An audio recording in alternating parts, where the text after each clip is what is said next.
Welcome to ప్రజా television news bulletin. ముందుగా headlines. నారాయణపేటలో మహిళా సంఘాలు నడిపే పెట్రోల్ బంకును ప్రారంభించిన ముఖ్యమంత్రి రేవంత్ రెడ్డి.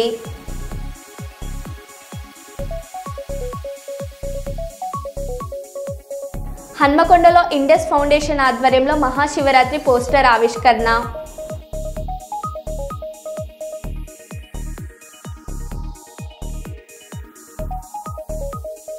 మహాకుంభమేళ ప్రారంభమై నేటికి 42 రోజులు కావస్తున్నా ఇంకా తగ్గని భక్తుల సందడి.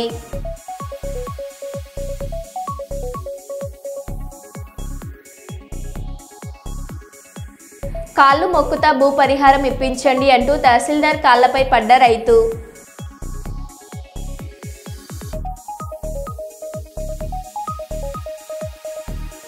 హైదరాబాద్ ఉప్పల్లో వీకెండ్ కూల్చివేతలు.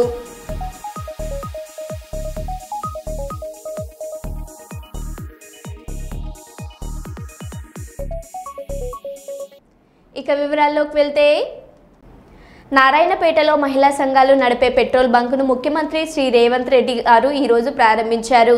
సీఎం స్పీచ్ పాయింట్లు దేశంలోనే తొలిసారిగా మహిళా సంఘాలు పెట్రోల్ బంకును ఏర్పాటు చేయడం ఆనందకరమైన విషయం అన్నారు. మహిళా సమాజ సంక్షేమం మరియు అభివృద్ధికి ప్రజాప్రభుత్వం అత్యంత ప్రాధాన్యతనిచ్చింది. మహిళలు ఆత్మగౌరవంతో జీవిస్తారని ప్రభుత్వం బలంగా నమ్ముతుంది.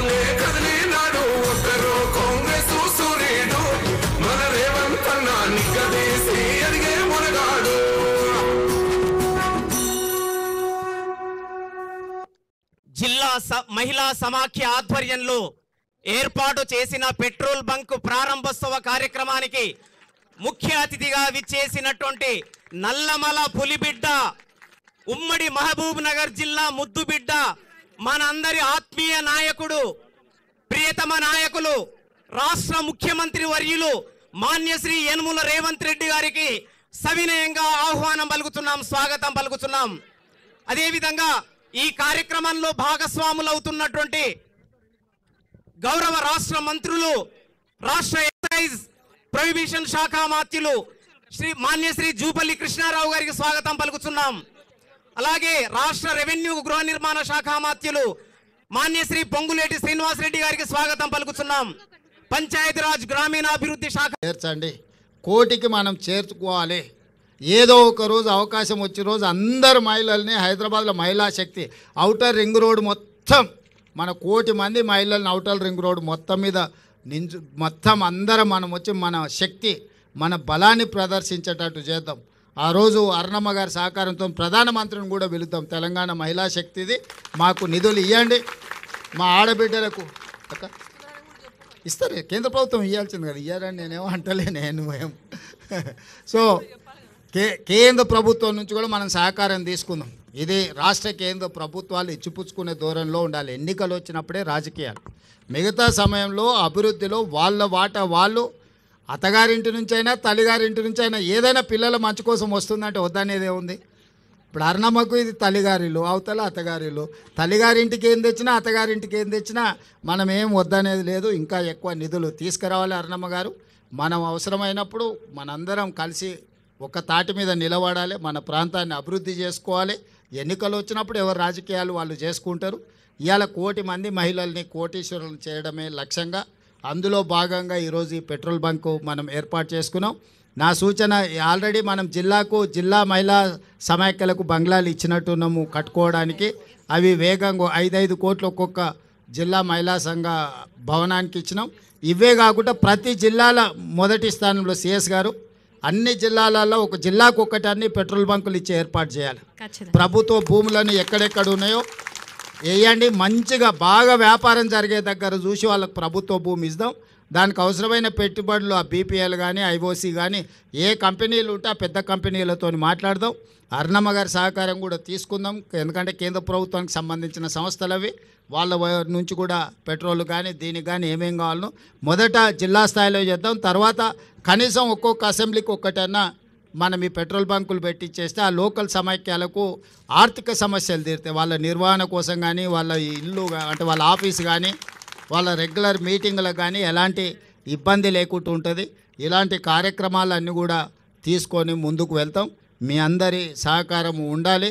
అభివృద్ధిలో ఏది ఉన్నా నిస్సంకోచంగా అడగండి. పర్ణికమ్మ ఇక్కడ స్థానిక ఎమ్మెల్యే గారు మొదటి నుంచి వాళ్ళ తాతగారు.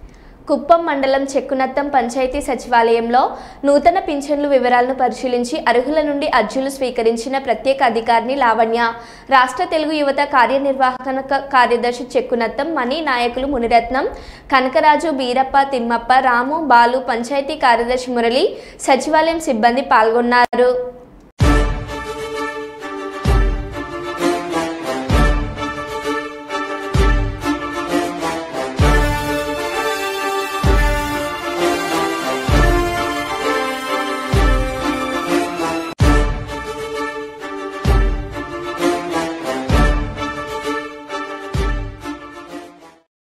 ఏదైతే మీ సమస్య ఏదైతే ఉందో దృష్టికి తీసుకురండి. అందరికీ న్యాయం జరిగే బాధ్యత మనం తీసుకుంటాం. ఎవరికి అన్యాయం అయితే జరగదు.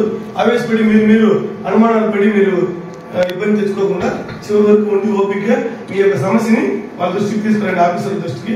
దాన్ని ఏ విధంగా చేయాలో, ఒకవేళ చిన్న ఏమైనా దాంట్లో లోటుపాట్లు ఉంటే కూడా దాన్ని ఏం చేయాలో మనం మాట్లాడుకుని దాన్ని ఏ విధంగా చేయాలని చెప్పి ఆలోచించి ఏం చేస్తాము. దయచేసి ఎవరు కూడా ఆవేశానికి అబద్ధాలకు పోకుండా కొంచెం ఓపిక ఉండి ఈ కార్యక్రమాన్ని సజావుగా మన పంచాయతీలో బాగా జరిగిందని చెప్పి మనం పేరు వచ్చేలాగా మీరందరూ కూడా కృషి చేయాలని చెప్పి మీ అందరూ పేరుతో అందరినీ కోరుకుంటూ ఈ అవకాశం ఇచ్చిన మీకు అందరికీ కూడా ధన్యవాదాలు.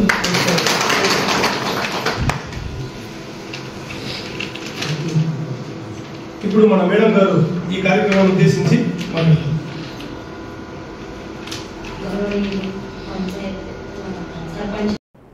ఫుట్పాత్ ఆక్రమణలపై జీహెచ్ఎంసీ అధికారులు కొరడా.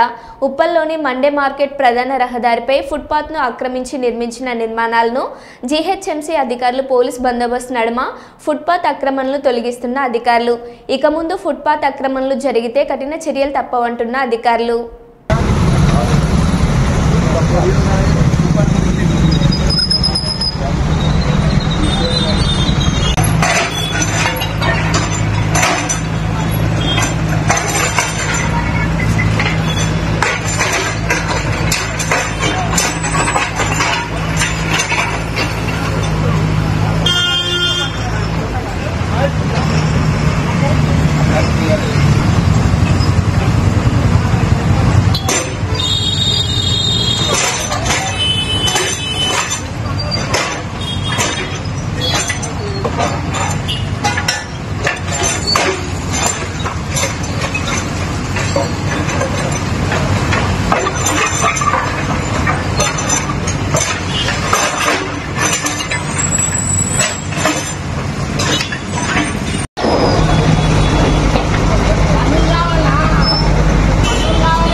నీళ్లు ఉంటేనే పంటలు వేసుకోండి. భూగర్భ జలాలు లేవు, కొత్త బోర్లు వేసి నష్టపోకండి.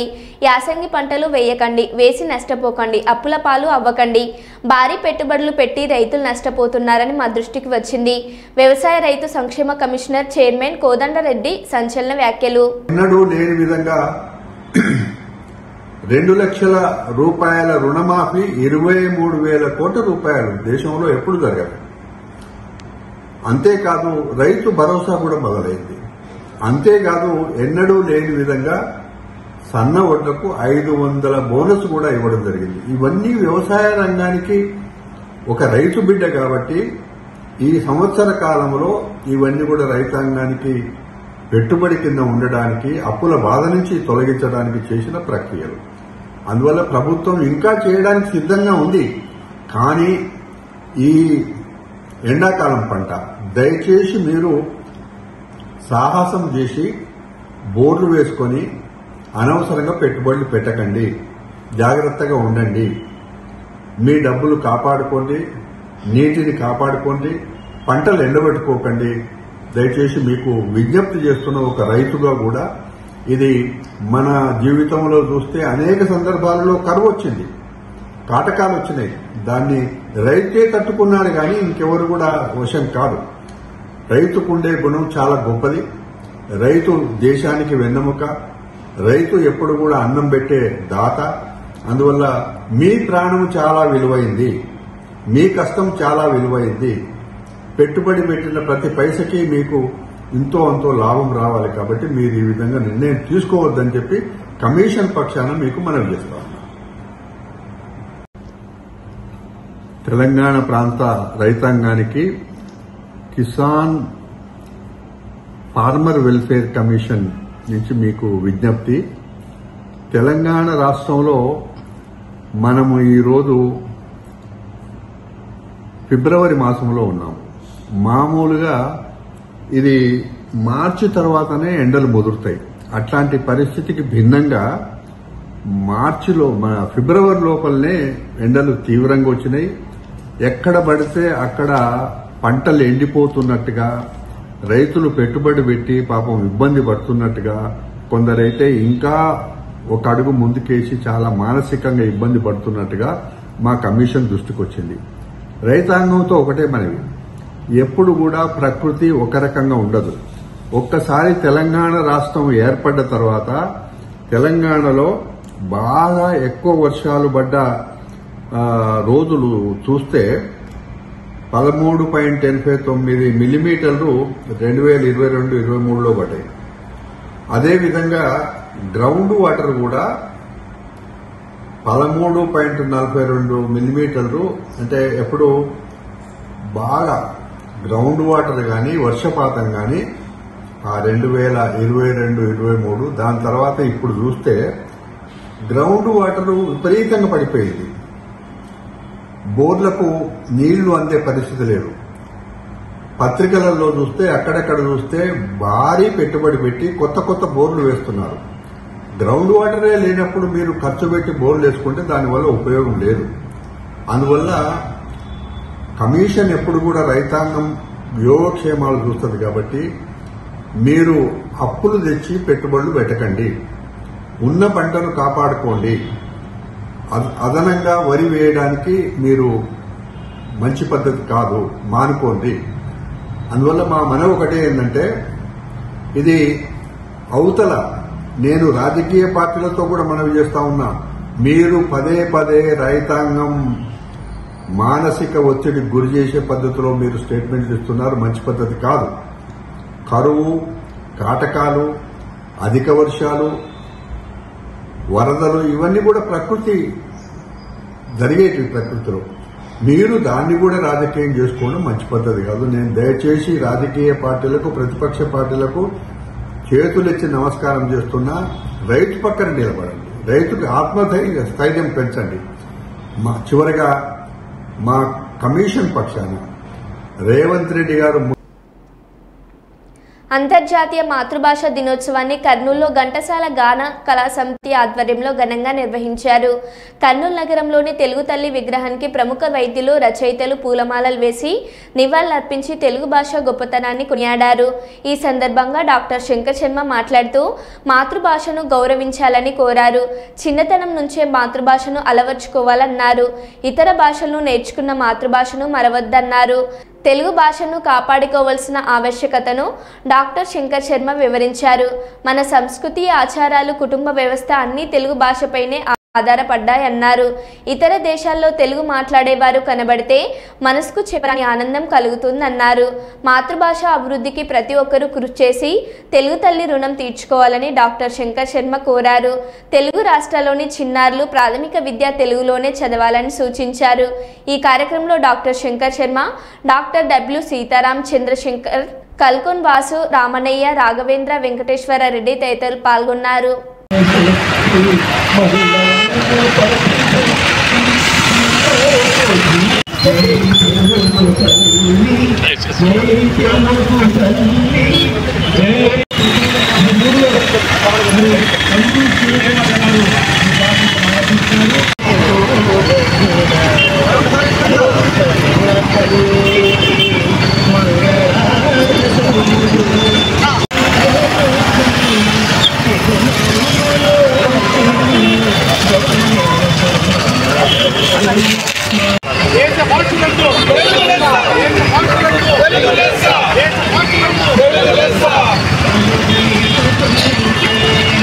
ప్రపంచ మాతృభాష దినోత్సవము సందర్భంగా మన కర్నూలులో తెలుగు మళ్ళీ సర్కిల్లో మన తెలుగు తల్లిని గౌరవించుకోవడము, తెలుగు తల్లికి పూలమాలలు సమర్పించడము, అది కూడా ఘంటసాల పద్మశ్రీ ఘంటసాల గారి ఈ గాన సమితి ఆధ్వర్యంలో ఇక్కడ రావడం అనేది, ఈ పండుగ జరుపుకోవడం అనేది ఎంతో గర్వించాల్సిన విషయము.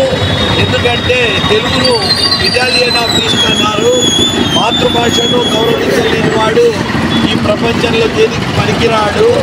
మాతృభాష అనేది చిన్న వయసులో చదువుతున్నప్పుడు దాని యొక్క విలువ తెలుస్తుంది. ఎందుకంటే తొందరగా నేర్చుకోవడము, జ్ఞాపక శక్తిలో ఉంచుకోవడము, అంటే లర్నింగ్ స్కిల్స్ అంటారు ఇంగ్లీష్లో, అంటే నేర్చుకునే శక్తి, జ్ఞాపక శక్తి, తర్వాత ఏకాగ్రత, ఇలాంటివన్నీ ఫౌండేషన్, అంటే ఒక పునాది ఈ తెలుగు భాషలో మాతృభాషలో పడినాక వాడు ప్రపంచంలో ఎన్ని లాంగ్వేజెస్ అయినా ఎన్ని భాషలైనా నేర్చుకోవచ్చు. బట్ ఈ భాషను ప్రిజర్వ్ చేసుకోవడము, కన్సర్వ్ చేసుకోవడం అంటే మన తెలుగును మనం కాపాడుకోవాలి. చాలామంది ఈ తెలుగును మనం కాపాడుకోవాలని ఈ మధ్యనే చాలా ఫంక్షన్స్ కూడా చేస్తున్నారు. 1952లో ఆ కాలంలో ఈస్ట్ పాకిస్తాన్లో 4 విద్యార్థులు చనిపోయినారు ఈ మూమెంట్లో. ఏది మన మాతృభాష మూమెంట్లో. విదేశాలకు పోయినా ఎక్కడికి పోయినా తెలుగు వాళ్ళు విపరీతంగా రాణిస్తున్నారు. వాళ్ళు 2-3 కలిసినప్పుడు వాళ్ళు తెలుగులో మాట్లాడుతుంటే ఆ విమానాశ్రయాల్లో కానీ ఆ అంతర్జాతీయ దేశాలలో కానీ మన ప్రాణం లేచొచ్చినట్టు అవుతుంది. మన గుండె ఒక రకమైన పాజిటివ్ అంటే వైబ్రేషన్స్తో మోగడం జరుగుతుంది. అంత గొప్ప భాష మన తెలుగు భాష. కాబట్టి తెలుగు భాషను విస్మరించకుండా తెలుగు భాష అభివృద్ధికి, మాతృభాష అభివృద్ధికి, ఎందుకంటే ఒక తల్లి పాలిచ్చి ఎలా పెంచుతుందో బిడ్డను ఆ రకంగా ఈ తెలుగు భాషలో నేర్చుకున్న విద్యార్థులు పెద్ద పొజిషన్స్లోకి వెళ్ళిపోయిన వాళ్ళు ఉన్నారు. బట్ పుట్టినప్పటి నుంచి ఫస్ట్ 5 years 6 years వరకు మాత్రము మాతృభాషలోనే తెలుగు భాషలోనే ఈ తెలుగుదేశంలో పుట్టిన పిల్లలందరూ ఈ 2 స్టేట్స్లో చదువుకోవాలి, జ్ఞానం సంపాదించాలని నేను మరి కోరుకుంటూ ఈరోజు ఈ వాసు గారు, సుస్వరం వాసు గారు ఘంటసాల గాన సమితి ఆధ్వర్యంలో ఈ కార్యక్రమాన్ని నిర్వహించడము, దీనికి మన గల్కురా సారు, డబ్ల్యూ సీతారాం సారు, మరియు మన రమణయ్య సారు, ఇంకా చాలామంది రాఘవేంద్ర మా బావని, ఎంతోమంది వెంకటేశ్వర రెడ్డి గారు, వీళ్ళంతా కూడా ఇక్కడ వచ్చి ఈ కార్యక్రమంలో ముందుండి చేయడం అనేది మనం ఎంతో గర్వించదగ్గ విషయము. సో దేశ భాషలందు తెలుగు లెస్స, దేశ భాషలందు తెలుగు లెస్స. Thank you. రామగుండం ఎన్టీపీసీ విద్యుత్ పరిశ్రమకు సమీపంలోని ప్రభావిత మాతంగి కాలనీలో పెద్దపల్లి ఎంపీ గడ్డం వంశీకృష్ణ పర్యటించారు. పక్కనే ఉన్న పరిశ్రమ పొల్యూషన్ వల్ల ఇటీవల మాతంగి కాలనీ ప్రజలు పడుతున్న సమస్యలను పార్లమెంట్లో ప్రస్తావించారు. ఈ సందర్భంగా ఎంపీ వంశీకృష్ణను మాతంగి కాలనీ ప్రజలు శాల్వాలు కప్పి సన్మానించారు. అనంతరం ఎన్టీపీసీ తెలంగాణ ప్రాజెక్టు ద్వారా వెలువడుతున్న వ్యర్థాల నుంచి తాము అనారోగ్యాల బారిన పడుతున్నారని వివరించారు. మరియు తమ కాలనీలోని మరో ప్రాంతానికి తరలించి R&R ప్యాకేజ్ కల్పించేలా ఎన్టీపీసీ యాజమాన్యంతో పాటు ప్రభుత్వంపై ఒత్తిడి తీసుకురావాలని కాలనీవాసులు ఎంపీని కోరారు. సానుకూలంగా స్పందించిన ఎంపీ తాను ప్రజల సమస్యలతో పాటు డిమాండ్లను పరిష్కరించేలా తన వంతుగా సహాయ సహకారాలు అందిస్తానని పేర్కొన్నారు.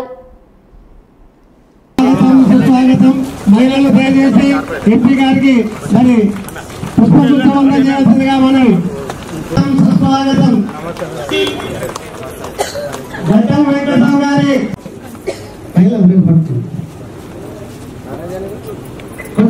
చప్పట్లు కొట్టాలి. ఎందుకంటే పెద్ద మనుషులు కూడా ఉన్నారు. ఇంకా మహమ్మద్ సలీం గారు ఎంపీ గారికి సాగుతో సన్మానం చేయవలసిందిగా మనవి.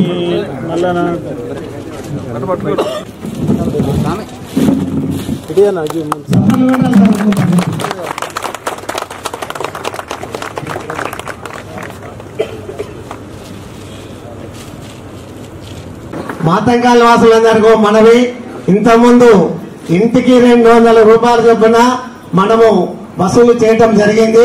ఎందుకంటే మనం చేయబోయే ప్రోగ్రాంలకు ఖర్చుల కింద గాను వాటి లెక్కలు కూడా ఇంతకుముందే మరి లక్ష్మి గారు జాన గారు అందరి ముందు తెలియజేయడం జరిగింది.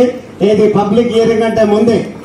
దాని తర్వాత మరి యుద్ధం చేసినప్పుడే ఎన్టీపీసీ మేనేజ్మెంట్ దిగి వస్తారు. మనం ఇంట్లోనే ఉంటే వారికి ఏమి పట్టదు. కాబట్టి మనం ఏదో ఒక కార్యక్రమం చేయాలంటే మరి ప్రతి వాళ్ళు మరి ఇళ్లలో ఉండకుండా బయటికి వస్తే బాగుంటుంది అని మనవి చేసుకుంటూ, వాస్తవంగా భద్రన్న చెప్పినట్ల తాతల క్షణాలు ఉన్నాయి.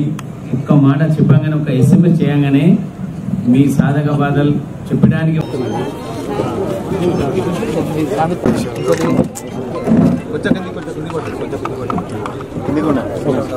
పార్లమెంట్ సమావేశాల్లో బడ్జెట్ మీద చర్చలు జరుగుతున్నప్పుడు 0 అవర్ అని ఉంటుంది. అంటే ఇంపార్టెంట్ విషయాలు ఇంకేమైనా ఉంటే ఇమీడియట్గా మెంబర్స్కి మాట్లాడే అవకాశం ఉంటుంది. నేను మాతంగి కాలనీ ప్రజల నుంచి ఏదైతే రిక్వెస్ట్లు పంపించిందో సజ్జద్ భాయ్ నాకు ఇమీడియట్గా ఫోన్ చేసి చాలా బర్నింగ్ ఇష్యూ అయిపోతుంది ఎన్టీపీసీ మీద, ప్రజలకు న్యాయం చేయాలి, ఆర్ఆర్ ప్యాకేజ్ కావాలి, మళ్ళీ పొల్యూషన్ ఇష్యూస్ మళ్ళీ ఎక్స్పాన్షన్ చేస్తున్నారు, లోకల్స్కి ఎంప్లాయ్మెంట్ కూడా వస్తలేదు, లోకల్స్కి ఎంప్లాయ్మెంట్ వస్తుంది. ప్రదీప్, నేను మాతంగి కాలనీ వాసిని. మేము ఎన్టీపీసీకి చాలా లెటర్స్ ఇచ్చాము, ఎమ్మెల్యే గారికి, ఎంపీ గారికి, ఆర్డీఓకి, మొత్తం అందరికీ ఎవరెవరికి కావాలో అందరికీ ఇచ్చాం. పొల్యూషన్ బోర్డులు కూడా ఇచ్చాం, కానీ ఎటువంటి స్పందన లేదు. ఇప్పుడు మాకు మాతంగి కాలనీలో పెద్ద సమస్య ఒకటి వచ్చిపోయింది, చావా బతుకా అన్నది. ఎందుకంటే మేము ఇక్కడ తినేది లేదు, నిద్రపోయేది లేదు, మా పరిస్థితి ఎలాగుందంటే హాస్పిటల్ అంటే తిరుగుతూ ఉన్నాం మేము. కాబట్టి ఎన్టీపీసీ 39 డివిజన్, నా పేరు జట్టి రమేష్. ఇక్కడ ఎన్టీపీసీ మహారత్న కంపెనీ స్టార్ట్ చేస్తున్న కారణంగా మాతంగి కాలనీలో అనేక రకాలుగా పొల్యూషన్ అండ్ హెల్త్ ఇష్యూస్ మరియు ఇక్కడ ఉన్న ప్రజలకు అనేక రకాలుగా నష్టం జరుగుతుంది, మరియు వాళ్ళ ఆరోగ్యాలు ఖరాబ్ అవుతుంది. మరియు పొల్యూషన్ సౌండ్, విపరీతమైన సౌండ్ వస్తుంది. ఈ సౌండ్ తోటి ఇంట్లో చిన్నపిల్లలు కానీ, పెద్దవాళ్ళు కానీ, ముసలి వాళ్ళకి కానీ అనేక రకాలుగా ఇబ్బందులకు గురవుతారు, హార్ట్ అటాక్స్ వస్తున్నాయి, వాళ్ళ చర్మ వ్యాధులు కూడా వస్తున్నాయి. ఎన్టీపీసీ స్టార్ట్ అయినప్పుడు పొల్యూషన్కు ఇప్పటికీ చాలా తేడా అయిపోయింది. అప్పుడు నేను రిటైర్ అయిన తర్వాత ప్రశాంతంగా ఉండాలని మేము ఇల్లు కట్టుకున్నాము. కానీ ఇక్కడికి వచ్చిన తర్వాత ఇక్కడ పరిస్థితులు చూసి చాలా భయాందోళనకు గురయ్యాము. ఎందుకు అనంటే ఇక్కడ వస్తున్న దుమ్ము, ధూళి ప్లస్ సౌండ్ పొల్యూషన్ మెయిన్. మా తలల మీదే ఒక విమానం ఆగినంత శబ్దాలు మాకు వస్తున్నాయి. నేను మెడికల్లో వర్క్ చేసి రిటైర్ అయ్యాను కాబట్టి ఇక్కడ ఆరోగ్య పరిస్థితులు కూడా నేను చూసినప్పుడు చాలా వేదన కలుగుతుంది. వాళ్ళకి వచ్చిన రోగాలు వాళ్ళు చూపించుకునే పరిస్థితులు కూడా లేదు. ఇది ఫస్ట్ ఎన్టీపీసీ కన్స్ట్రక్షన్ అయినప్పుడు ఎవరు అబ్జెక్షన్ చేయలేదు. కానీ కొత్త ప్రాజెక్టులు వచ్చినప్పుడైనా ఇక్కడ పరిస్థితులు వాళ్ళు అర్థం చేసుకొని ఉండాల్సింది, కానీ ఆ పరిస్థితి చేయలేదు. కానీ అప్పుడు మాతంగి కాలనీలో ఉన్న పెద్ద మనుషులు. ఆంధ్రప్రదేశ్ రాష్ట్ర ఉప ముఖ్యమంత్రి శ్రీ పవన్ కళ్యాణ్ గారి ఆదేశాల మేరకు రాజమహేంద్రవరం చెరుకూరి కన్వెన్షన్ హాల్లో గ్రాడ్యుయేటెడ్ ఎమ్మెల్సీ కూటమి అభ్యర్థి పేరబత్తుల రాజశేఖరం గారికి మద్దతుగా జరిగిన ఉమ్మడి తూర్పు పశ్చిమ గోదావరి జిల్లాల జనసేన పార్టీ ఆత్మీయ సమావేశంలో కొత్తపేట నియోజకవర్గ జనసేన పార్టీ ఇన్ఛార్జ్ శ్రీ బండారు శ్రీనివాస్ గారు పాల్గొన్నారు. ఈ సమావేశానికి ముఖ్య అతిథిగా రాష్ట్ర పౌర సరఫరాల శాఖ మంత్రులు, Janasena party PAC chairman Shri Nadendla Manohar గారు విచ్చేశారు.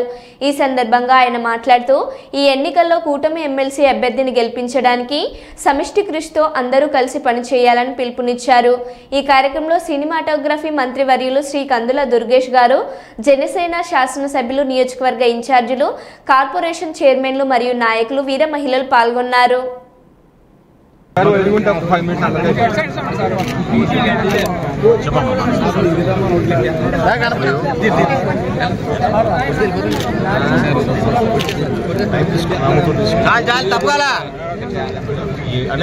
అసెంబ్లీ స్టార్ట్ అయినా గ్రాండ్ కొంచెం ఫ్రీ అవుతుంది. అన్ని సమీక్షలు ఉన్నాయి. ఇప్పుడు 28 తర్వాత ప్లాన్ చేసుకోండి. 1 మంత్ అక్కడే ఉంటాం కాబట్టి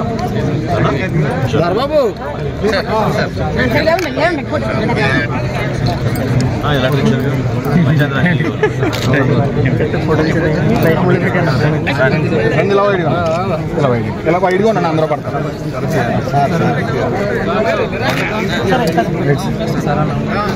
తీసేయండి, అందరికి ఇస్తా కదిలితే తీసుకున్న వాళ్ళు వెళ్ళాలి. తీసే